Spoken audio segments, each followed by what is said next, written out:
Hi friends, இன்னைக்கு நம்ம இந்த வீடியோவில் eternal love of fox web சீரிஸோட எபிசோட் 12 ஸ்டோரி பார்ப்போம். சேனலில் பார்த்துட்டு இருக்கோம். அப்போ ஃபர்ஸ்ட் டைம் மறக்காம சேனலை சப்ஸ்கிரைப் பண்ணிட்டு பாருங்க. ஃபர்ஸ்ட் சீன்ல ஹீரோயினும் பிரின்சஸும் பேசிக்கிறாங்க. இல்ல, எனக்கு இந்த மாதிரி நீ கேட்கறத பத்தி எதுவுமே தெரியாது, எங்க அம்மா கூட நீ சேர்த்து வைப்பேன்னு சொன்ன, அதனாலதான் நான் போய் சொன்னேன் அப்படின்னு சொல்றாங்க. உடனே ஜுனார் கோவப்படுறாங்க. இது இவ்வளவு பெரிய விஷயம் தெரியுமா, நீ ஏன் போய் சொன்ன அப்படின்னா, இல்ல இல்ல உனக்கு நான் கண்டிப்பா ஹெல்ப் பண்றேன் அப்படின்னு சொல்லிட்டு அந்த புக்கை போய் ஸ்மெல் பண்ணி பாக்குறாங்க. எனக்கு இதுல எந்த ஸ்மெல்லுமே வரலையே அப்படின்றாங்க. நெக்ஸ்ட் பார்த்தோம்னா, அது உங்களுக்கு வராது, இந்த மாதிரி நம்ம ஹீரோக்கு மட்டும்தான் வரும், அவர் அதெல்லாம் கரெக்டா கண்டுபிடிச்சிருவாரு அப்படின்னு சொல்லிட்டு இவங்க பேசிட்டு இருக்காங்க. இந்த மாதிரி பேசிட்டு இருக்கலையே ஒருத்தவங்க வந்து உங்க அம்மா வந்து உங்களை பார்க்க வர சொல்றாங்க அப்படின்னு சொல்லி கூப்பிடுறாங்க. அப்ப அவங்க அந்த மெய்ட் கூட்டிட்டு போகல, அவங்களோட ஸ்மெல்லும் அந்த புக்ல இருந்த மாதிரி அந்த ஸ்மெல் வருது. இவருக்குமே யோசனை, என்ன அந்த புக்ல இருந்த மாதிரி ஸ்மெல் வருது, ஒரு நிமிஷம் இல்லைங்க அப்படின்னு சொல்லிட்டு யோசிச்சு பாக்குறாரு அந்த புக்ல அந்த ஸ்மெல்ல. அப்ப வந்து இவள்கிட்டயே அந்த ஸ்மெல் தான் வருது. இவ இவங்க வேலை அந்த புக்கை கிழிச்சிருப்பாங்க அப்படின்னு சொல்லி சொன்னீங்கன்னா, என்ன சொல்றீங்க, நான் அப்படின்னா எந்த சென்ட்டுமே போடலையே நீங்க நினைக்கிற மாதிரி அப்படின்னு சொல்றாங்க. இவங்க சொல்லிட்டு இருக்கேன். அப்பதான் ஹீரோன்னு யோசிக்கிறாங்க. சரி, எனக்கு ஒரு யோசனை இருக்கு, வாங்க உங்க எல்லாரையும் ஒரு இடத்துக்கு கூட்டு போறேன் அப்படின்னு சொல்லிட்டு ஒரு இடத்துக்கு கூட்டு போறாங்க. ஆக்சுவலா ஒரு பூ இருக்கு, அந்த பூல இருந்துதான் அந்த ஸ்மெல்லே வருது. இந்த பூவை வந்து தடை பண்ணிருக்காங்க, அரண்மனையில யாருமே வளர்க்க கூடாதுன்ட்டு. நீ மட்டும் இப்படி வளர்க்குற அப்படின்னு ஃபெங்மோஷன் கேக்குறாங்க பிரின்சஸ் கிட்ட. இந்த பூவை பார்க்கையில வந்து இது மாதிரி ரொம்ப அழகா இருந்துச்சு, அதனால அப்பா கிட்ட பெர்மிஷன் வாங்கி நான் மட்டும் ஒரு 5 பூ வாங்கிட்டு வந்து வளர்க்குறேன் அப்படின்றாங்க. 5 பூல ஒரு பூவை காணோம், 4 பூ தான் இருக்கு, எங்க வந்து அப்படின்னால, ஒரு 2 வருஷத்துக்கு முன்னாடி ஒரு பூ மட்டும் காணா போயிடுச்சு அப்படின்னு சொல்லிட்டு பிரின்சஸ் சொல்றாங்க. மத்தபடி இந்த 4 பூவையும் வளர்க்கறது இவதான், அதனாலதான் ஏன் மேலேயும் இவன் மேலேயும் உங்களுக்கு அந்த ஸ்மெல் வந்திருக்கு அப்படின்றாங்க. உடனே ஹீரோயின் வந்து, அப்ப கண்டிப்பா அந்த பூவையும் கண்டுபிடிக்கணும், அந்த பூ எந்த இடத்துல இருக்கு அப்படின்னு சொல்லி நம்ம கண்டுபிடிச்சிட்டோம்னா எங்க அப்பா இருக்க இடத்த கண்டுபிடிச்சிடலாம் அப்படின்றாங்க. நீங்க ஒண்ணும் கவலைப்படாதீங்க, நான் என்னால முடிஞ்ச அளவுக்கு ஹெல்ப் பண்றேன் அப்படின்னு பிரின்சஸ் சொல்றாங்க. சரி, ஓகே, இது நம்ம எல்லாம் சேர்ந்து தேடலாம். ஆனா இன்னைக்கு நைட்டு என்னோட தான் நீங்க டின்னர் சாப்பிடணும், எங்க அம்மாவை நீங்க சேர்த்து வச்சிருந்தாலும் உங்களுக்கு நான் பார்ட்டி வைக்கிறேன் அப்படின்னு சொல்றாங்க. சரி அப்படின்னு சொல்லிட்டு எல்லாருமே ஜாலியா உட்காந்து சாப்பிட உட்காந்துருக்காங்க. டேபிள் ஃபுல்லா வந்து ஃபுட்ஸ் அடுக்கி வச்சுட்டு. அப்ப பார்த்தா நம்ம சாங் இருக்காங்கல்ல, சாங்லியார், அவங்க வந்து வராங்க. இது மாதிரி உங்களுக்கு கங்க்ராச்சுலேட் பண்ணதா வந்தேன், நீங்களும் உங்க அம்மாவும் சேர்ந்துட்டீங்க, நீங்களும் உங்க அம்மா சேர்ந்துருப்பாங்களா, அதுக்கு கங்க்ராச்சுலேஷன்ஸ் எல்லாம் வந்திருப்பாங்க. பட் ஆனா வந்து நீங்க நீ அதெல்லாம் நீ சொல்ல வேணாம், நீ தயவு செஞ்சு போ அப்படின்னு சொல்லிடுறாங்க. சரின்ட்டு அவங்க அது எதுவுமே சொல்லல. சொல்லாம நான் போயிட்டு வரேன், உங்களை டிஸ்டர்ப் பண்ணல அப்படின்ட்டு போறாங்க. போறவங்களை வந்து, ஒரு நிமிஷம் இல்லைங்க அப்படின்னு சொல்லிட்டு ஒரு குரல், வேற யாரும் இல்லை, நம்ம ஜீவனா இருக்கான், நீங்க என் கூட சாப்பிடுங்களேன், அதெல்லாம் ஒண்ணும் இல்ல, பிரின்சஸ் கிட்ட நான் பேசிக்கிறேன் அப்படின்னு சொல்றாங்க. பிரின்சஸ்லாம் ஃபர்ஸ்ட் யோசிக்கிறாங்க. அதுக்கப்புறம் எல்லாருமே வந்து பேசுறாங்க பிரின்சஸ்க்காக. சரியா, அவங்க கொஞ்சம் நல்லவங்க, அவங்க ஒரு இன்னசென்ட்டான சோலு, அவன் பண்றதுக்கு இவங்க என்ன பண்ணுவாங்க, இவங்க ஹஸ்பண்ட் பண்றதுக்கு அப்படின்னா, ஜுனோரை கூட அவன் காப்பாத்திருக்கான், அதனால அவங்களே சேர்த்துக்கலாம் அப்படின்றாங்க. சரி, ஓகே, சேர்த்துக்கலாம் நீங்க எல்லாரும் சொல்றதுனால, வாங்க சாப்பிடலாம் அப்படின்றாங்க. இந்த ஒரு தீய ஒருத்தவ இருப்பாள, அவளை வந்து அனுப்பி வச்சிடுறாங்க, நாங்க சாப்பிட்டுக்கிறோம் நிப்போன்ட்டு. அவளும் அங்க இருந்து கிளம்பி போயிடுறா. போனதுக்கு அப்புறம் நம்ம இப்ப சும்மா ஒண்ணும் சாப்பிட வேணாம், நம்ம ஒரு கேம் விளையாண்டுட்டே சாப்பிடலாம் அப்படின்னு சொல்றாங்க. என்ன கேம் அப்படின்னா வந்து டீமா பிரிஞ்சுக்கணும். ஒரு டீம் பண்றத இன்னொரு டீமால பண்ண முடியல அப்படின்னா அவங்க வந்து இந்த மாதிரி ஒயின் குடிக்கணும். இதுதான் வந்து டீமோட ரூல்ஸே. அவங்க என்ன பண்றாங்க அப்படின்னா, எப்படி டீம் பிரிச்சுக்கலாம் அப்படின்னு சொல்லல, அங்கே நான் உன் டீம்ல இருக்க மாட்டேன், என் டீம்ல இருக்க மாட்டேன் அப்படின்னு சொல்லிட்டு சண்டை போட்டுக்கிட்டு இருக்காங்க. இந்த ஐடியாவே பார்த்தோம்னா பையு தான் கொடுப்பாரு. உடனே நம்ம ஜுனார் என்ன சொல்றாங்க, சரி என்கிட்ட ஒரு ஐடியா இருக்கு, நம்ம ஊர்ல சாபுத் ரீச் போட்டு பார்ப்போம்ல, அது மாதிரி அவங்களுமே வந்து ஏதோ ஒரு கேம் மாதிரி வச்சு இந்த மாதிரி பர்சன்ஸ் வந்து செலக்ட் பண்றாங்க. அப்போ பார்த்தோம்னா ஒரு குச்சி மாதிரி வச்சுட்டு அந்த குச்சியை காட்டுறாங்க, சேமா வந்திருக்க குச்சி, ஒரே வந்து ஆளு, அது மாதிரி டீம் பிரிச்சிடுறாங்க. அப்ப வந்து ஜுனாரோட ஃப்ரெண்டு சிக்கன் எடுத்துட்டு ஒரே வாயில வந்து கடிச்சு சாப்பிட்டுறாங்க. இது மாதிரி யார் செய்ய முடியுதுன்னு செஞ்சு காட்டுங்க அப்படின்னு சொல்றாங்க. இது மாதிரிலாம் யாராலும் செய்ய முடியாதுப்பா, நான் ஒயினே குடிச்சு விடுறோம் அப்படின்னு சொல்லிட்டு மோஜின் வந்து ஒயின் எடுக்கிறாங்க குட்டி கப்ல. உடனே வந்து பிரின்சஸ் சொல்றாங்க, ஒருத்தர் நிமிஷம் நிறுத்துங்க, இது மாதிரி அந்த ஐட்டத்தை எடுத்துருவாங்க வீரர்களே அப்படின்னு சொல்றாங்க. இப்போ பார்த்தா அந்த பெரிய ஒயின் ஜார் இருக்குல்ல, அதுல கொண்டாந்து வைக்கிறாங்க. இதுலதான் ஒயின் குடிக்கணும் அப்படின்னு சொல்லிட்டு, என்னம்மா ஒயின் கப்ல தான் குடிப்பாங்க, ஒயின் செய்யற பாத்திரத்துல குடிக்க மாட்டாங்க அப்படின்றாங்க. இல்ல இல்ல, இதுதான் நம்ம கேம்ஸோட ரூல்ஸ், அதனால இதுலதான் குடிச்சாகணும் அப்படின்னு சொல்றாங்க. சரி அப்படின்னு சொல்லிட்டு இவங்களுமே ஃபர்ஸ்ட் தோத்து போயிட்டாங்கல்ல, அதனால குடிக்கிறாங்க எல்லாருமே. ஏன்னா ஒருத்தவங்க பண்றதை இன்னொருத்தவங்க பண்ண, யார் யாரெல்லாம் பண்ண முடியல அவங்க எல்லாருமே குடிக்கணும். அதனால நம்ம மோஜின் மட்டும், ஃபெங்மோஜன் மட்டும் கொஞ்சோண்டா ஒரு கப்ல குட்டியா தான் குடிக்கிறாங்க. அங்க இருக்க மத்தவங்க தான் அப்படியே பெரிய கப்ல வந்து குடிக்கிறாங்க. நல்லா ஃபுல்லா முட்டை குடிச்சிடுறாங்க. குடிச்சிட்டு நம்ம பையும் அப்புறம் மோஜினும் பார்த்தோம்னா நல்லா ஃப்ரெண்ட்ஸ் ஆயிடுறாங்க. ஏன்னா அவங்க 2 பேரும் ரொம்ப எதிரி. 2 பேருக்கும் ஆகவே ஆகாது. பட் இவங்க 2 பேர் பார்த்தோம்னா நல்லா பேசிட்டு இருக்காங்க. எல்லாருக்குமே ஒரு ஆச்சரியம். இவங்க 2 பேரும் நல்லா பேசுறது பத்தாம, "நீ பேசாம இரு" அப்படின்னு சொல்லிட்டு ஃபெங்மோச்சன் சொல்றாரு. உடனே மோஜின் வந்து, "என்ன என்னைய அதட்டுறா? நீ அதெல்லாம் அதட்டக்கூடாது. நீ உன் வேலைய மட்டும் பாரு" அப்படின்னு சொல்றாரு. அப்படியே எல்லாருமே ஆச்சு. நான் அந்த பாவப்பட்ட ஜென்மம் என்ன பண்ணுவேன்? அப்படின்னு சொல்லிட்டு 2 பேரும் பேசிக்கிட்டு இருக்காங்க. இப்ப பாருங்க, என் ஃப்ரெண்டு ஒண்ணு பண்ணுவான். அதெல்லாம் உங்களால பண்ணவே முடியாது. அப்படின்னு சொல்லிட்டு 2 பேரும் மறுபடியும் வந்து கட்டி பிடிச்சு கொலாவி கொஞ்சிக்கிறாங்க. சரி நீ போய் இப்ப அத பண்ணுடா அப்படின்னு சொல்றாங்க. இன்னும் இவர் என்ன பண்றாரு, ஒரு டாக் தானே, வெளியில போயிட்டு உட்காந்துட்டு நாய் மாதிரி குலைச்சு காட்டுறாங்க. அங்க இருக்க எல்லாருமே ஷாக்கு. என்னடா இது எப்படிலாம் பண்றான் அப்படின்னு சொல்லிட்டு, இது மாதிரி யார் பண்ணுவீங்கன்னு சொல்லுங்க சொல்லுங்க அப்படின்ட்டு பயோ சொல்றான். ச்சீ, இந்த மாதிரி ஒரு விஷயத்தெல்லாம் யாரா பண்ணுவா, எவ்வளவு எம்பாரிசிங்கா இருக்கு பாரு, இதுக்கு நாங்க ஒயினே குடிச்சிட்டு போயிடுவோம் பேங்கிட்டு அப்படின்னு சொல்லிட்டு அந்த பெரிய டப்பா இருக்குல்ல, அந்த ஒயின் எடுத்து குடிக்க ஆரம்பிக்கிறேன். சேலஞ்சுமே யாரால பண்ண முடியல, அந்த ஒயின் குடிக்கிறாங்க. இதெல்லாம் குடிச்சதுக்கு அப்புறம் பார்த்தோம்னா நெக்ஸ்ட் வந்து நம்ம பயோட டர்ன். அவர் என்ன பண்றாரு, காலுக்கு எடுத்து கால் எடுத்து அப்படியே கழுத்துக்கு பின்னாடி பக்கம்னு போட்டுறாரு. அதையுமே இங்க யாராலுமே பண்ண முடியல. சரி மறுபடியும் என்ன பண்றாங்க, எல்லாருமே தோத்து போயிட்டாங்கல்ல. அதுக்கப்புறம் வந்து இந்த மாதிரி ட்ரிங்க்ஸ் அடிக்கிறாங்க. மூஜி சூப்பர்டா அப்படின்றாங்க. அங்க இருக்க ஐஸ் கட்டியெல்லாம் ஒட்டச்சு கொண்டு வந்து இங்க கொட்டிக்கிட்டு இருக்காங்க, இந்த மாதிரி தண்ணி அடிக்கிறதுக்கு. நெக்ஸ்ட் பார்த்தோம்னா இவங்க எல்லா டேர்னும் முடிஞ்சிருச்சு. இப்போ இருக்க ஒரே ஒரு டர்ன் யாருன்னா, நம்ம ஹீரோ தான் ஏதாச்சும் ஒண்ணு பண்ணி இம்ப்ரெஸ் பண்ணணும். உடனே வந்து நம்ம ஹீரோயின் இம்ப்ரெஸ் பண்ண சொல்றாங்க. இவருமே போயிடுறாரு. இவர் ஒரு சொட்டக்கு இப்படி போடுறாரு.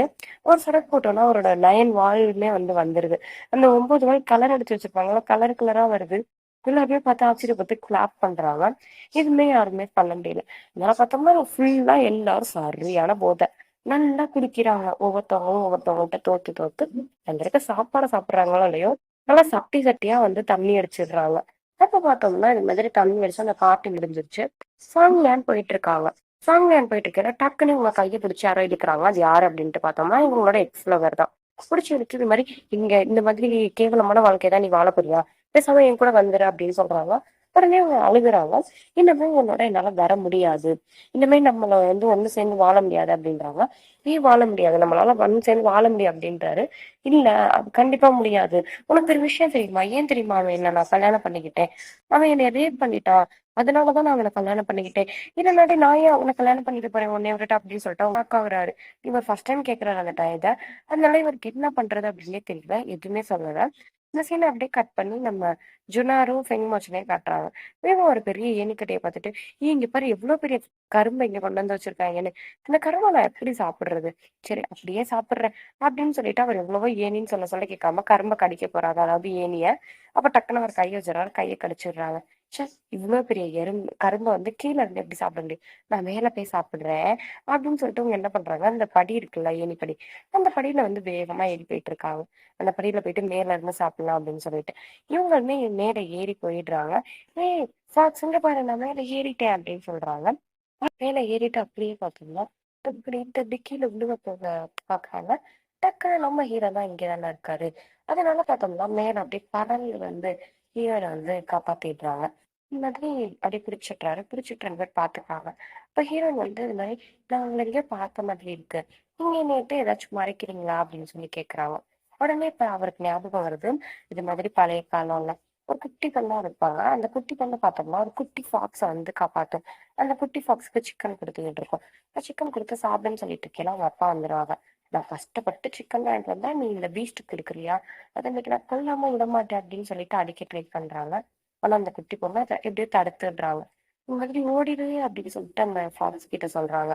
நெக்ஸ்ட் பார்த்தோம்னா இவங்களும் அந்த குட்டி நிறைய பார்த்தோம்னா ஃபுல்லா ஜாலியா விளையாண்டுகிட்டு இருக்காங்க. இந்த குட்டி பொண்ணு பார்த்தோம்னா பெரிய பொண்ணு ஆயிடுறாங்க. அந்த பெரிய பொண்ணு யாரு அப்படின்னு பார்த்தோம்னா நம்ம ஹீரோயின் தான். இவங்க 2 பேரும் ஜாலியா அப்படியே விளையாண்டுகிட்டு இருக்காங்க.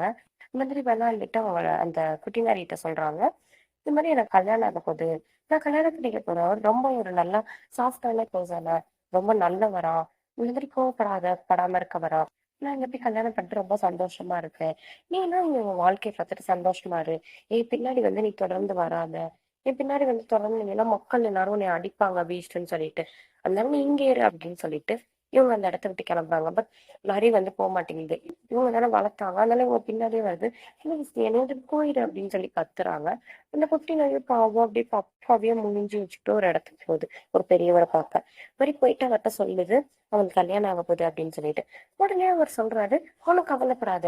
இந்த இடத்துல இப்பதான் உன்னால பார்க்க முடியல. நீ மறுபடியும் மனுஷ ரூபம் எடுத்து ஒரு காலத்துல ஒரு இதுல வந்து நீ அவளை பார்ப்ப.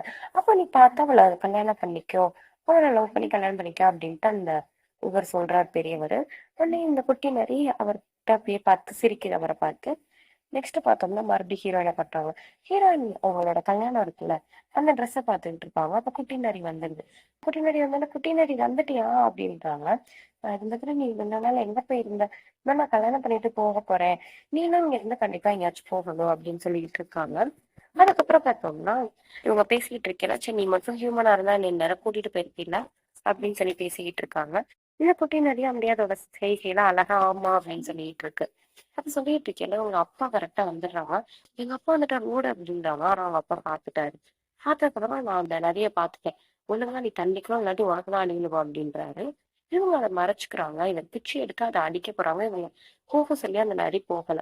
அப்ப அடிக்க போகல பார்த்தோம்னா, அப்ப அடிக்காதீங்க ப்ளீஸ் அப்படின்றாங்க. இதுல அடிக்க போயில இவங்க தடுத்துடுறாங்க வந்து, அதனால இவங்க மேல அடிபட்டுருது. அதுக்கப்புறமே வந்து அங்க இருந்து சிரிச்சுக்கிட்டே, "இங்க இருந்து போயிடு நரி, இங்க இருக்காத" அப்படின்னு சொல்றாங்க. "எனக்கு ஒண்ணும் வலிக்கல" அப்படின்றாங்க. சரி அப்படின்ட்டு அந்த நரியும் போயிடுது. இதை எல்லாத்தையுமே வந்து நினைச்சு பார்த்துட்டு இருக்காரு நம்ம ஹீரோ. நினைச்சு பார்த்துட்டு இருக்கையில இவங்க 2 பேரும் என்ன பண்றாங்க, கிஸ் பண்ணிடுறாங்க. இதை கிஸ் பண்ணோம்னா அந்த 9 வால் இருக்குல்ல, அந்த 9 வாலும் கியூட்டா அப்படியே வெளியில வந்திருக்கு.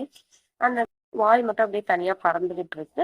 இவங்க 2 பேரும் ஏணிப்படையில இருந்து கிஸ் பண்ணிட்டு இருக்காங்க. இந்த சாங்ல அங்க வந்துட்டாங்க. அதனால கிரவுண்ட் பிரின்சஸ் எங்க போயிட்டாரு அப்படின்னு கேக்குறாரு. இந்த மாதிரி நான் என் ஃப்ரெண்ட்ஸ் எல்லாம் போய் பார்த்துட்டு வரேன் அப்படின்னால, அப்ப நல்ல பொண்ணு தெரியுமா ஜுனார் அப்படின்னா, அவளை நீங்க கூட்டு வந்திருக்கலாம்ல அப்படின்றாங்க. எந்த காலத்துலயும் வந்து அவளை நான் இங்க கூட்டு போற மாட்டேன்டா எருமை அப்படின்ட்டு பலார்னு ஒரு அரைஞ்சிடுறாங்க.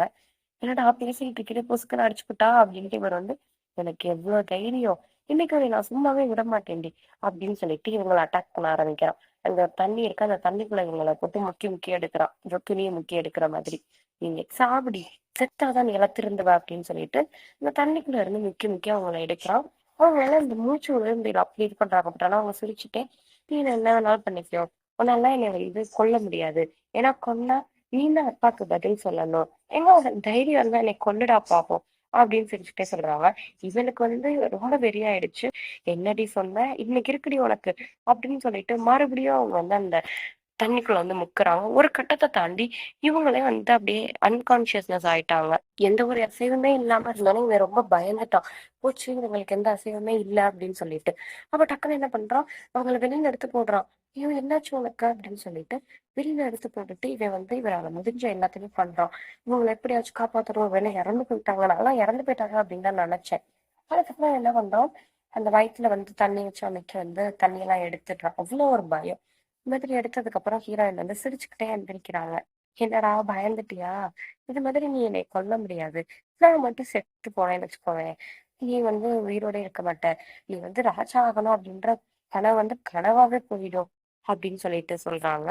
சொன்னோடனே வந்து, "உன்னை நான் சாக விட மாட்டேன்டி, நான் உன்னை என் கூட தான் வச்சுக்கேன், உனக்கு டிவோர்ஸும் தர மாட்டேன்" அப்படின்றாங்க. சரி 2 பேரும் படுத்து தூங்குறாங்க. தூங்கையில இவங்க என்ன பண்றாங்க, ஒரு கத்தி வச்சிருக்காங்க. அந்த கத்திய வச்சு அவனை பார்த்துக்கிட்டு இருக்காங்க. ஆனா அந்த குத்துற மாதிரிலாம் காட்டுற கத்திய வச்சு இந்த சீனை வந்து அப்படி இங்க முடிக்கிறாங்க. இங்க ஜுனோர்கிட்ட பார்த்தோம்னா ஏதோ ஒரு தீய சக்தி, நல்லா கருப்பு கலர்ல வந்து சிவப்பு கருப்பு கலர்ல அப்படியே அவங்க உடம்புல ஏதோ ஒரு தீய சக்தி அவங்க உடம்புல இருந்து வெளில வருது. வெளியில வந்து, "உன்னை நான் இவ்வளவு நாள் பார்க்கணும்னு நினைச்சுட்டு இருந்தேன். கடைசியில நான் உன்னை பார்த்துட்டேன்" அப்படின்னு சொல்லுது. அது என்ன அப்படின்ட்டே தெரியல. இவங்களை அட்டாக் பண்ண போகுது. இவங்களை அட்டாக் பண்ண போகையில கரெக்டா வந்து நம்ம ஹீரோ வந்துடுறாரு. ஹீரோ வந்து இவங்க கழுத்தை வந்து பிடிச்சிடுறாரு. இந்த மாதிரி, "உனக்கு எவ்வளவு தைரியம் இருந்தா அவளை வந்து கொல்ல போவ" அப்படின்னு சொல்லிட்டு அத வந்து அட்டாக் பண்றாரு. அப்பதான் வந்து தெரியுது, இவங்கள மாதிரியே இன்னும் அந்த மூஞ்சி பார்த்தோம்னா இவங்கள மாதிரியே இருக்கு. அந்த கருப்பு உருவம். "அவளை நான் கொல்லாம விட மாட்டேன், உனக்கு நான் பயப்பட மாட்டேன்" அப்படின்னு சொல்றாங்க. இதோட பார்த்தோம்னா எபிசோட் முடியுது. ஸோ நெக்ஸ்ட் எபிசோட்காக வந்து சேனலை மறக்காம சப்ஸ்கிரைப் பண்ணிடுங்க. வீடியோ லைக் பண்ணிட்டு ஷேர் பண்ணிக்கோங்க.